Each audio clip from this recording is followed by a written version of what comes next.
तो आज का अपना टॉपिक क्या रहेगा? Respiratory volumes and capacity. इसके पहले तक का अपना टॉपिक हो गया था। तो वॉल्यूम्स और कैपेसिटी में क्या डिफरेंस है, सबसे पहले तो अपन ये देख लेते हैं।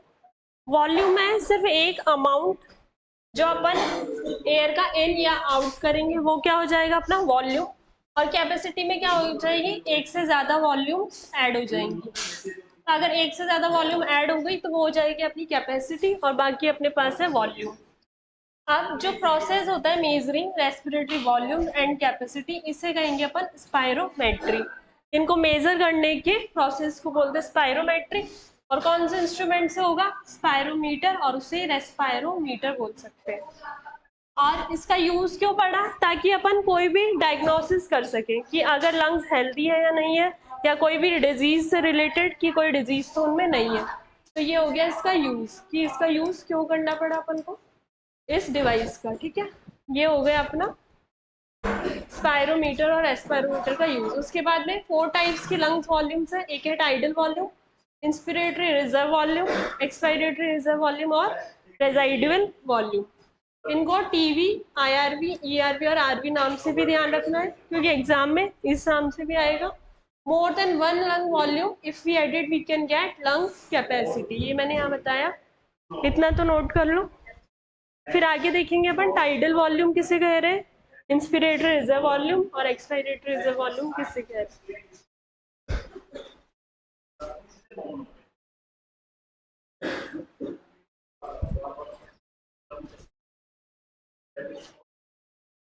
अब है tidal volume, amount of air inhaled और exhaled during normal quiet breathing. मतलब नॉर्मल ब्रीदिंग के टाइम कितना अपन अमाउंट एयर इन ले रहे हैं और कितना आउट कर रहे हैं, वो क्या होगा?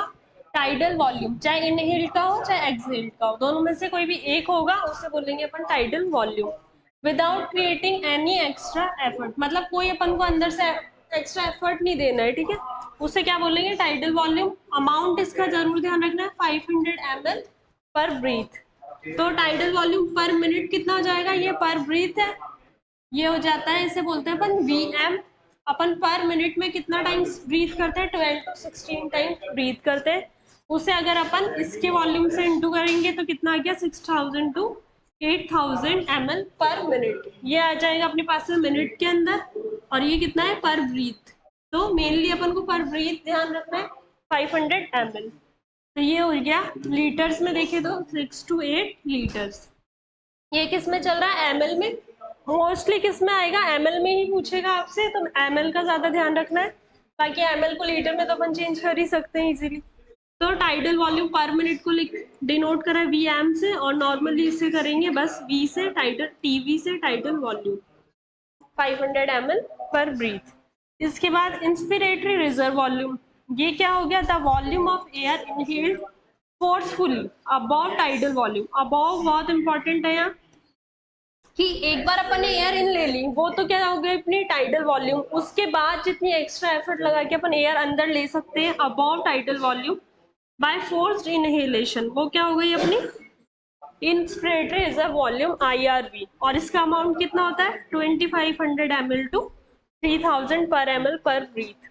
यानी कि 500 ml से ऊपर अपन ने इतनी ली, कितनी? 2000 ले सकते हैं, या फिर 2500 अबव ले रहे हैं अपन, किससे? टाइडल वॉल्यूम से। तो टाइडल वॉल्यूम मिला के क्या हो गई फिर ये अपनी इंस्पिरेटरी रिजर्व वॉल्यूम।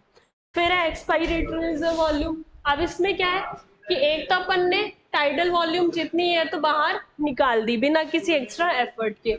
उसके बाद फोर्स्ड एक्सेलेशन किया, यानी एफर्ट लगाया, फोर्सफुली एयर बाहर निकाली, तो वो क्या होगी अपनी एक्सपायरेटरी रिजर्व वॉल्यूम। अमाउंट ध्यान रखेंगे 1000 से 1100 ml पर ब्रीथ। फिर है रेजाइडुअल वॉल्यूम। ये किस लिए जरूरी है?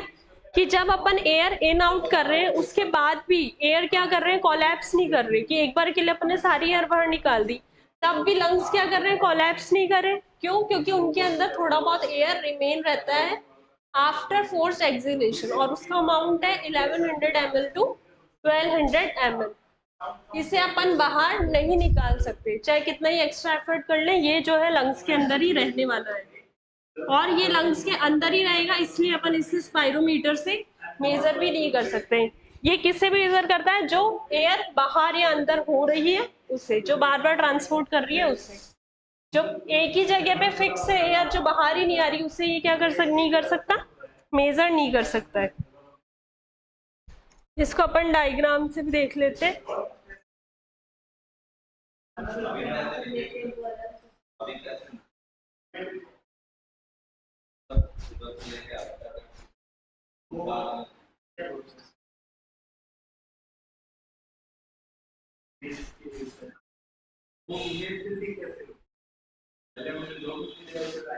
और वॉल्यूम पार्ट से क्वेश्चन आता ही आता है इसमें मोस्टली, वॉल्यूम या कैपेसिटी।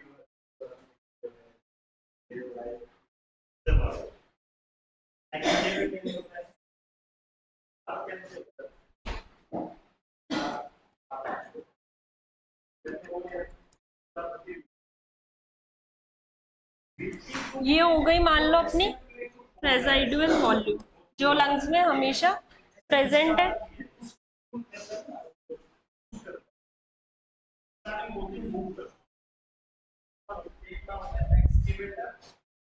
ये हो गई अपनी टाइडल वॉल्यूम, कितना अमाउंट अपन क्या कर रहे हैं, इनहेल कर रहे हैं या एक्सहेल कर रहे हैं। ये हो गया टाइडल वॉल्यूम। अब टाइडल वॉल्यूम के अबव अपन कितना फोर्सफुली इंस्पायर करेंगे, वो क्या हो जाएगा, inspiration IRV, inspiratory reserve volume.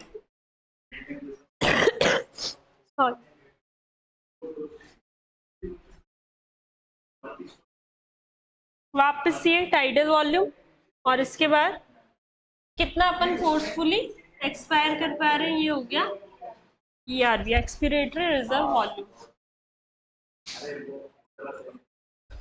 ठीक है, और ये नीचे जो रह गया वो हो गई अपनी रेसिडुअल वॉल्यूम, ये हमेशा लंग्स में मिलेगी। इतना नोट कर लो।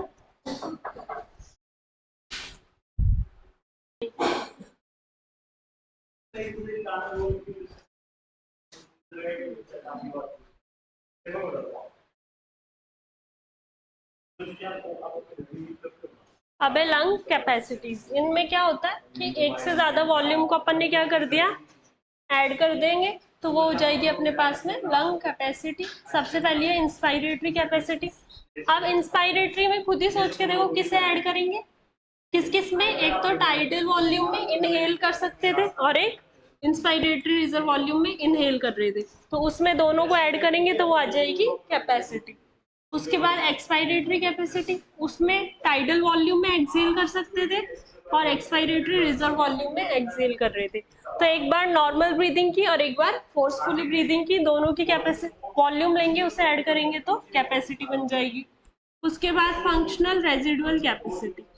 अब फंक्शनल से क्या मतलब है कि कितनी तो ये अंदर रख रहा है लंग्स, जिसकी वजह से लंग्स कोलैप्स नहीं कर रहे, और कितनी ये उस टाइम पे बाहर निकाल रहा है। इन दोनों वॉल्यूम्स को ऐड कर देंगे तो फंक्शनल रेजिडुअल कैपेसिटी। ये पूरा एक प्रोसेस हो रहा है, पूरा एक फंक्शन हो रहा है उस टाइम पे। एक तो रेजिडुअल वॉल्यूम काम आ रही है, क्या काम आ रही है, लंग्स को कोलैप्स होने से प्रिवेंट कर रही है, और ये क्या कर रहा है, फोर्सफुली एक्सपायरेशन होने से एयर बाहर निकाल रहा है। तो इन दोनों को ऐड करेंगे तो फंक्शनल रेजिडुअल कैपेसिटी। फिर है वाइटल कैपेसिटी, यानी मेन कौन कौन सी काम में आ रही है अपने पास, एक टाइडल वॉल्यूम, एक इंस्पायर जो कर रहे हैं और एक एक्सपायर जो कर रहे हैं फोर्सफुली। ये आ गई नॉर्मल की और ये दोनों फोर्सफुल ब्रीदिंग की, तो इन तीनों को ऐड कर देंगे तो वाइटल कैपेसिटी। फिर है टोटल लंग कैपेसिटी, इसमें चारों वॉल्यूम्स ऐड हो जाएंगी, टीवी, IRV, ERV और रेजिडुअल वॉल्यूम में। अब इसे और किस किस तरीके से लिख सकते हैं, इसको कैपेसिटी की फॉर्म में लिखेंगे, तो इन दोनों को क्या बोलते हैं, इंस्पायरेटरी कैपेसिटी, और ERV और RV को क्या बोला है, फंक्शनल रेजिडुअल कैपेसिटी। तो इसे इन दोनों की फॉर्म में लिख सकते हैं। उसके बाद एक कैपेसिटी और एक वॉल्यूम की फॉर्म में, तो एक हो गई वाइटल कैपेसिटी और एक हो गया रिजर्व वॉल्यूम। ठीक है, इन तीनों को मिला के क्या बोल दिया, वाइटल कैपेसिटी, और ये RV सेम का सेम रह गया, तो इन दोनों को मिला के भी टोटल लंग कैपेसिटी बोल सकते हैं। ठीक है, समझ आ गया। ये सारी 5 तरह की हो गई अपनी कैपेसिटी, और 4 तरह की क्या थी, वॉल्यूम। अब देखो, capacity of lungs for forced inhalation.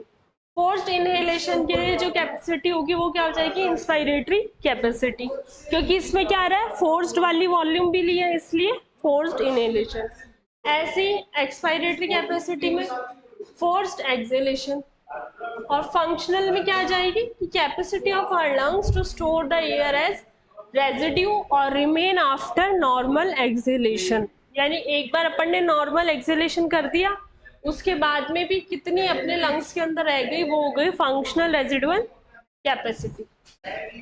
मतलब नॉर्मल एक्सेलेशन किया है यानी टाइडल वॉल्यूम निकाली है, ठीक है। तो ये तो हो गई इसमें से माइनस। अब इसमें ऐड कौन सी करोगे, अभी अंदर कौन सी बची है, एक्सपायरेटरी रिजर्व वॉल्यूम बची है, फोर्स्ड एक्सेलेशन नहीं हुआ, ये बची है। और कौन सी होती है हमेशा अंदर, रिजर्व वॉल्यूम, रेजिडुअल वॉल्यूम। तो इन दोनों को ऐड करके फंक्शनल रेजिडुअल कैपेसिटी। फिर है vital capacity, the capacity of lungs to exhale forcefully. जब फोर्सफुली एक्सेल कर दिया आफ्टर फोर्स इनहेलेशन, जब इनहेलेशन भी फोर्सफुली किया था उसके बाद फोर्सफुली ही एक्सेलेशन कर दिया, तो इसमें दोनों आ जाएंगे, ईआरवी और आईआरवी। और नॉर्मल ब्रीदिंग तो हुई होगी, फर्स्ट से पहले नॉर्मल ब्रीदिंग हुई होगी। तो the capacity of lungs to inhale forcefully after forced acceleration.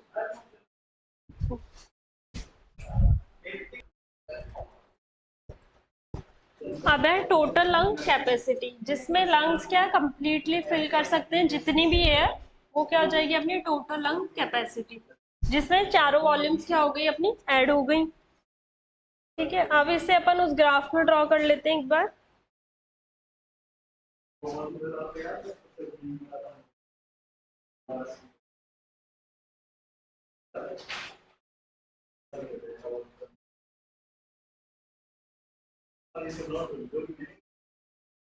हाँ, तो सबसे पहले थी इंस्पायरेटरी कैपेसिटी, वो किस किस में आ रही थी, टाइडल वॉल्यूम और आईआरवी, इन दोनों को मिला के बोला था अपन ने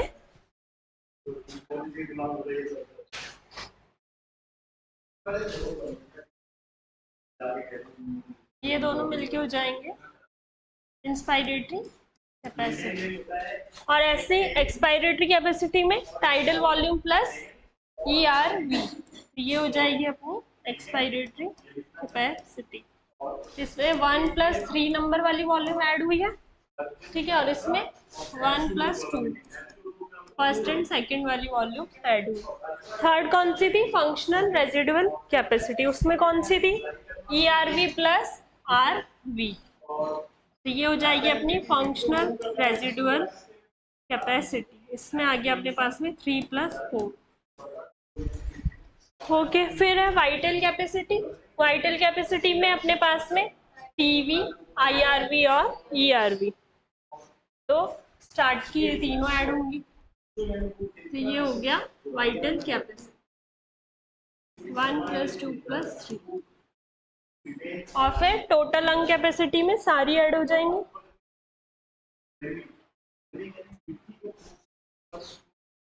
ये हो जाएगी अपनी total lung capacity 1+2+3+4। Okay, done.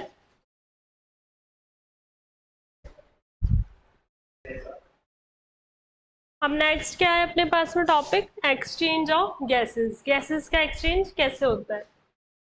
Start में अपन ने क्या पढ़े थे, 5 स्टेप्स पढ़े थे ब्रीदिंग के लिए, रेस्पिरेशन के।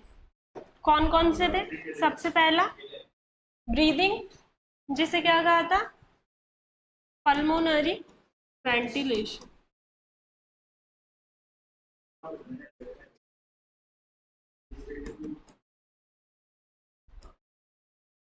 फिर exchange of gases at alveoli.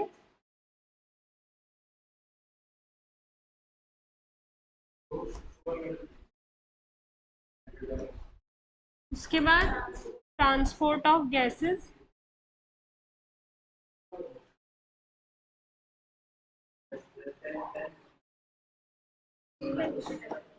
exchange of gases at tissue level।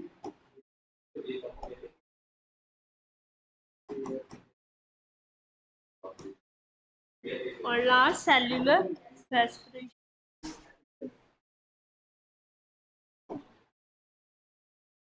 तो अब एक्सचेंज ऑफ गैसेस में अपन ये सारा पार्ट देखेंगे और सेल्यूलर रेस्पिरेशन मेनली अपन बॉटनी वाले पार्ट में देखेंगे, ठीक है, कि एक सेल के लेवल पे कैसे रेस्पिरेशन होगा। हो गया, आप इसको देख लो। सबसे प्राइमरी साइट कौन सी है? एल्वियोलाई, ठीक है, primary site of exchange of gases. Tissue level पे भी जो है गैसेस एक्सचेंज होता है, ये हमें पता है। Exchange of gases depends mainly upon pressure, या अपन इसे ढंग से कहें तो पार्शियल प्रेशर और कंसंट्रेशन ग्रेडियंट। मेनली अपन को कंसंट्रेशन ग्रेडियंट तो पता ही था, और अब प्रेशर के बेसिस पे भी जो होता है एक्सचेंज इनका गैसेस का होता है, और होता है सॉल्युबिलिटी के बेसिस पे कि कहाँ पे गैस की सॉल्युबिलिटी ज़्यादा है। अगर गैस की सॉल्युबिलिटी ज़्यादा हुई थी तो वो जल्दी से डिफ्यूज हो जाएगी। और मेम्ब्रेन की थिकनेस पे, ठीक है, कौन सी मेम्ब्रेन? एल्वियोलाई पे भी मेम्ब्रेन होगी, टिश्यूज में भी मेम्ब्रेन होगी, तो वहाँ की मेम्ब्रेन की थिकनेस पे डिपेंड करेगा। तो ये तीन फैक्टर्स जो हो गए कि जिन पे डिपेंड करेगी exchange of gases, partial pressure, solubility of gases और थिकनेस ऑफ मेम्ब्रेन। अब पार्शियल प्रेशर होता क्या है, इसको अभी अपन डिफाइन करेंगे।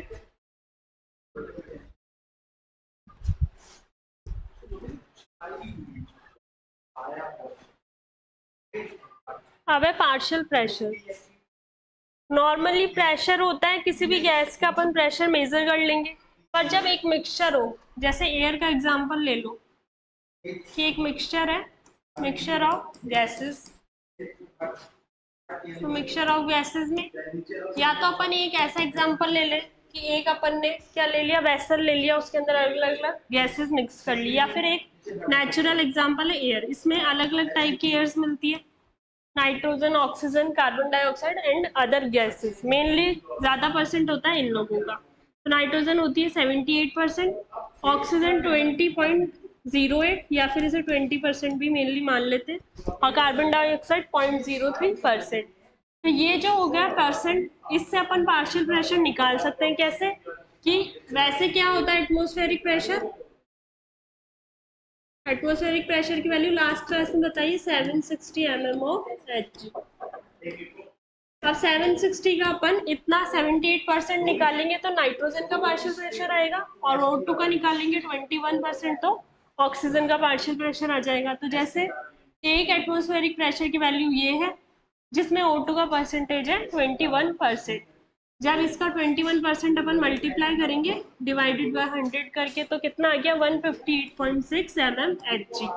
तो 158 से 159 के बीच में O2 का पार्शियल प्रेशर होता है, कहाँ पे? एयर के अंदर।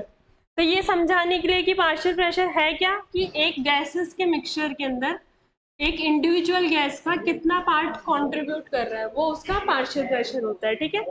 किससे डिफाइन होता है? केमिस्ट्री में अगर पढ़ा हो तो किससे डिफाइन करते हैं पार्शियल प्रेशर को? कौन सा लॉ होता है?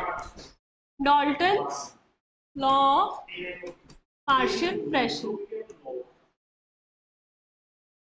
अगर 11th-12th में पढ़ा हो आपने चैप्टर स्टेट्स ऑफ मैटर, हाँ, अब सिलेबस से हट गया नीट के ना, उसमें था ये Dalton's law of partial pressure, ठीक है। तो इससे डिफाइन करते हैं पार्शियल प्रेशर को। और अब एटमॉस्फेरिक प्रेशर में अपन को O2 का तो मिल गया, CO2 का भी निकाल सकते हैं अपन, वही डिवाइडेड बाय 100 करके। तो या तो आप इनकी वैल्यू ऐसे याद रख लो, या फिर ये प्रोसेस ध्यान रख लो कि कैसे निकालते हैं, ठीक है। और डिफ्यूजन कहाँ से कहाँ प्लेस करेगा हमेशा, ये पता ही है, high to low, from the high to low, इतना नोट कर लो।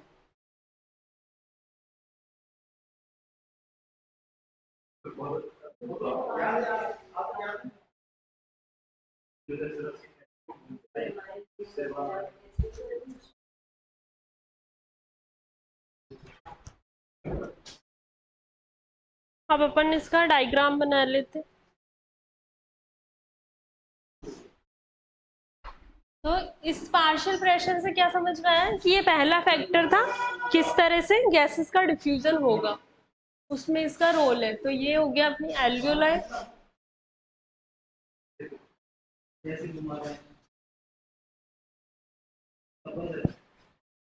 एल्वियोलाई से आगे जाएगा ब्लड में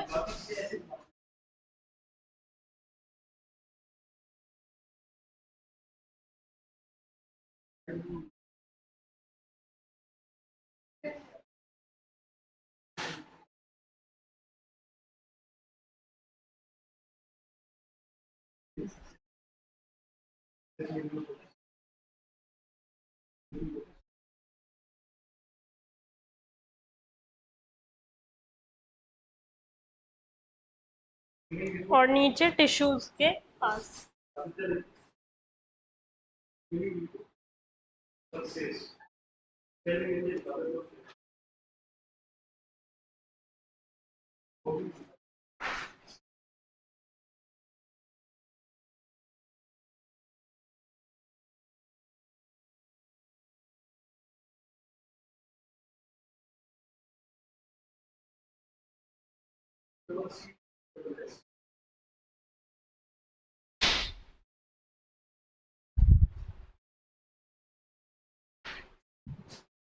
तो O2 और CO2 का क्या होता है, अपने एक्सचेंज होता है O2 इन और CO2 आउट।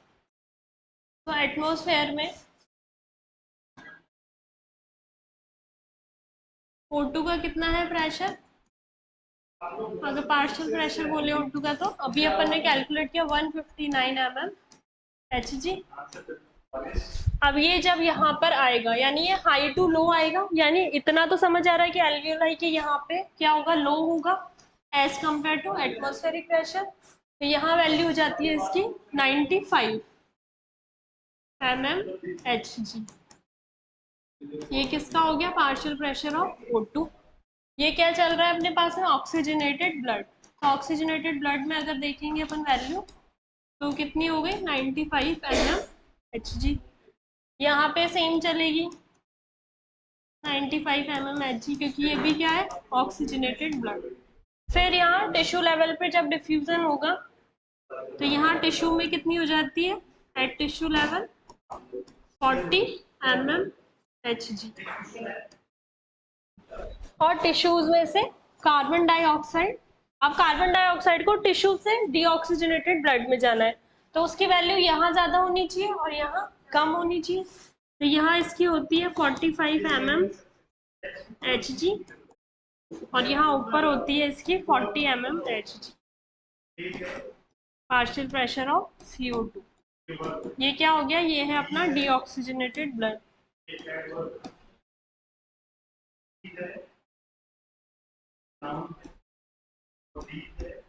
फिर यहाँ भी 40 mm, क्योंकि डीऑक्सीजनेटेड ब्लड ही चल रहा है।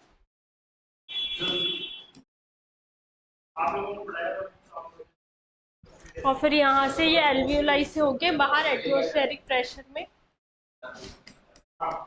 डिफ्यूज हो जाएगी CO2। ये यहाँ से एक्सचेंज होगा और यहाँ से O2 का हुआ, यहाँ से CO2 का होगा। तो एटमॉस्फेरिक प्रेशर में भी अपन ने इसका कैलकुलेट किया 0.3 mm Hg। तो इस तरह से ये प्रेशर के अकॉर्डिंग पूरा कंसंट्रेशन ग्रेडियंट चेंज होता है।